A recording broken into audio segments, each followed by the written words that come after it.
일타 큰 스님의 윤회와 인과응보 이야기. 전생의 술집 며느리. 대구 어느 대학의 교수를 지낸 안 교수의 실제 이야기입니다. 안 교수가 현재 생존하고 계시기 때문에 이름은 밝히지 않겠습니다. 안 교수는 본래 만석군의 딸로서 서울의 모 대학을 졸업한 뒤 세계 일주까지 하고 귀국하여 결혼을 하였지만 신혼의 단꿈이 채 가시기도 전에 유교 사변이 발발하여 남편은 납북되고 말았습니다. 안 교수는 유복자인 아들을 정성껏 기르며 살았습니다. 아들은 그야말로 수재여서 대구 경북중학교를 우선 성적으로 졸업한 뒤 경기고등학교에 입학했습니다. 그러나 착하고 공부 잘하는 외아들만이 유일한 정신적 의지처였던 안 교수에게 어느 날 날벼락의 급보가 날아들었습니다. 고등학교 2학년인 아들이 한강의 광나루에서 친구들과 수영을 하다가 빠져 죽었다는 것이었습니다. 강의실에서 강의를 하던 그녀는 소식을 듣자 기절해 쓰러지고 말았습니다. 응급치료를 받고 정신을 차려 서울에 올라왔지만 대학병원 영안실에 안치되어 있는 아들의 시신을 보는 순간 또다시 기절하고 말았습니다. 다음날 홍제동의 화장터에서 불가마 속으로 들어가는 아들의 시체를 보면서 기가 흩어져 버린 그녀는 완전히 제정신을 잃고 말았습니다. 의젓하고 교양 있던 미모의 여교수가 정신병자로 돌변한 것입니다. 그녀는 머리를 풀어헤치고 찢어진 옷을 입은 채 종로 네거리를 다니며 울부짖었습니다. 아무개야. 그 증상이 너무 심하자 집안 식구들은 청량리 정신병원으로 보낼 수밖에 없다는 결정을 내렸습니다. 그리고 순순히 가지 않는 그녀의 온몸을 끈으로 묶어 정신병원 지하실에 있는 중환자실에 입원을 시켰습니다. 그러나 안 교수의 정신은 돌아오지 않았습니다. 오히려 처음 얼마 동안은 아들을 부르면서 벽에다 머리를 찧어 온몸이 피투성이가 되는가 하면 손톱으로 얼굴을 쥐어뜯기까지 하였습니다. 그야말로 자식에 대한 애착이 안 교수를 폐인으로 만들어 버렸던 것입니다.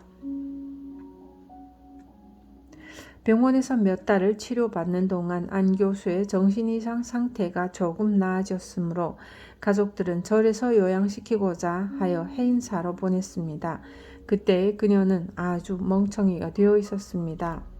앉아있으라면 하루 종일 앉아있고 서있으라면 하루 종일 꼼짝하지 않고 그 자리에 서있을 뿐 옆에 사람이 지나가도 돌아보지조차 않는 것이었습니다. 그러나 날이 갈수록 이 증상도 조금씩 나아졌습니다. 앉아있다가도 사람이 오면 일어서고 앞으로 사람이 지나가면 뚫어지도록 무섭게 쳐다보다가 그 사람의 자취가 멀리 사라져서야 비로소 눈길을 다른 데로 돌리곤 했습니다. 이렇게 또 얼마가 지나자 이제는 사람이 앞에 오면 인사를 할 줄도 알고 고개를 끄덕이기도 하였으며 차츰 스님들과 한두 마디의 대화를 시작하더니 말이 늘어나서 세계 일주를 하며 보고 들은 이야기를 비롯하여 여러 가지 사실을 이야기하는 것이었습니다. 그녀는 강의를 많이 하였던 때문인지 말도 아주 잘하였고 듣기도 잘했습니다. 이때부터 스님들은 인과에 관한 이야기를 많이 들려주었습니다. 전생과 금생과 내생이 다 인과업보로 연결되어 있기 때문에 전생에 지은 대로 금생에 받고 금생에 짓는 대로 내생에 받는다는 이야기며 불경 속의 개송이나 설화도 많이 들려주었습니다.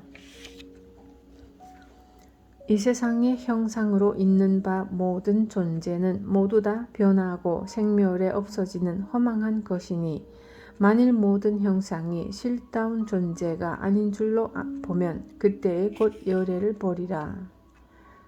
범소유상, 개시허망, 약견, 주상비상, 즉견, 열애.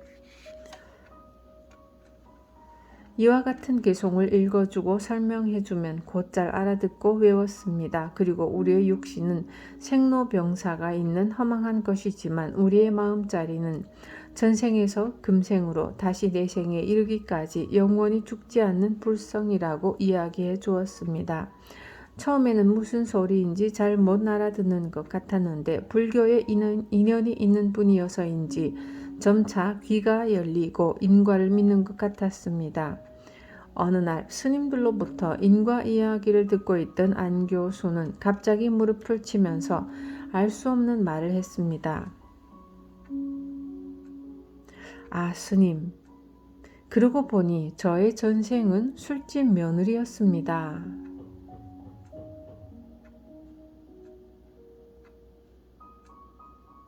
스님들은 이분의 정신이 또 이상해지는 것이 아닌가 걱정하면서 동정을 살피는데 이번에는 치마를 걷어 올리고 보선을 벗어버리는 것이었습니다. 안 교수는 오른쪽 발 복숭아뼈 부근에 빨간 점 하나를 가리키며 말했습니다. 이 점이 전생에 술집 며느리였음을 말해주는 증거입니다. 그리고 이에 관한 이야기를 여러 가지를 하였는데 그 이야기의 줄거리만을 추리면 다음과 같습니다. 그녀가 만석군인 안부자 집에 태어날 때 그 집은 대구 삼덕동에 있었는데 허름한 노인이 찾아와서 대문을 두드리며 묻는 것이었습니다.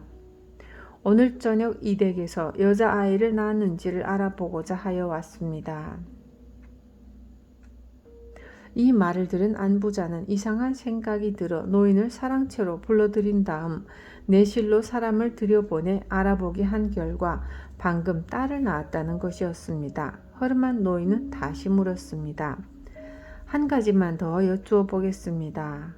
아기의 오른쪽 발 복숭아 뼈 밑에 빨간 점이 있는지를 확인해 주시면 감사하겠습니다. 갓난아기의 발에 불을 비추어 살펴보니 과연 빨간 점이 있었습니다. 이 사실을 전해 들은 노인은 대성통곡을 하는 것이었습니다.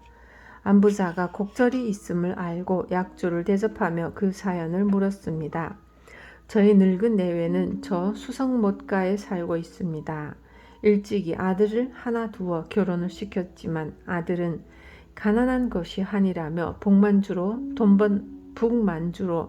돈 번다고 가서 행방불명이 되어버렸고 홀로 남은 며느리만 데리고 살았는데 그 며느리가 어찌나 효부였던지 시부모를 모시는 정성은 말로 다 표현할 수가 없을 정도였습니다. 며느리는 우리 노부부를 먹여 살리기 위해 수성목가에 자그마한 선술집을 차렸습니다. 술을 받아다가는 찬물을 타서 마을 사람들에게 팔아 우리 부부를 지극정성으로 봉양했습니다. 젊은 과부가 술을 판다고 하니 이런저런 남자들이 모여들어 술을 사 먹었기 때문에 세 식구는 끼니 걱정하지 않고 살 수 있었습니다. 우리 부부는 며느리 덕에 편안히 살았지만 며느리는 추운 겨울에도 속옷 한 벌 제대로 못해 입고 맨발로 지내다 보니 감기가 들었고 감기가 폐렴이 되어 기침을 할 때마다 피를 토하더니 병원에 가서 치료 한 번 제대로 받지 못한 채 지난 봄에 죽어버렸습니다. 며느리가 죽고 난 뒤 저희 늙은 내외는 눈물로 세월을 보내며 불쌍하게 죽은 며느리 생각을 한시도 놓지 못하였는데 어제 저녁 꿈에 며느리가 나타나 절을 하면서 말했습니다. 아버님, 어머님, 불효한 저를 용서하여 주십시오. 불효한 저를 용서하십시오. 저는 오늘 산 너머 부잣집에 태어납니다. 제가 어머님 아버님을 꼭 도와드릴 것이오니 너무 걱정 마시옵소서. 그리고는 일어나면서 복숭아뼈를 가리키는데 보니까 빨간 점이 있었습니다. 잠을 깨어 안 늙은이에게 이야기를 하였더니 그도 똑같은 꿈을 꾸었다는 것이었습니다. 달도 밝고 며느리 생각이 더욱 간절하여 발길이 저도 모르게 이 집에 미쳤습니다만 이제 말씀을 듣고 보니 틀림없는 저희 며느리의 환생입니다.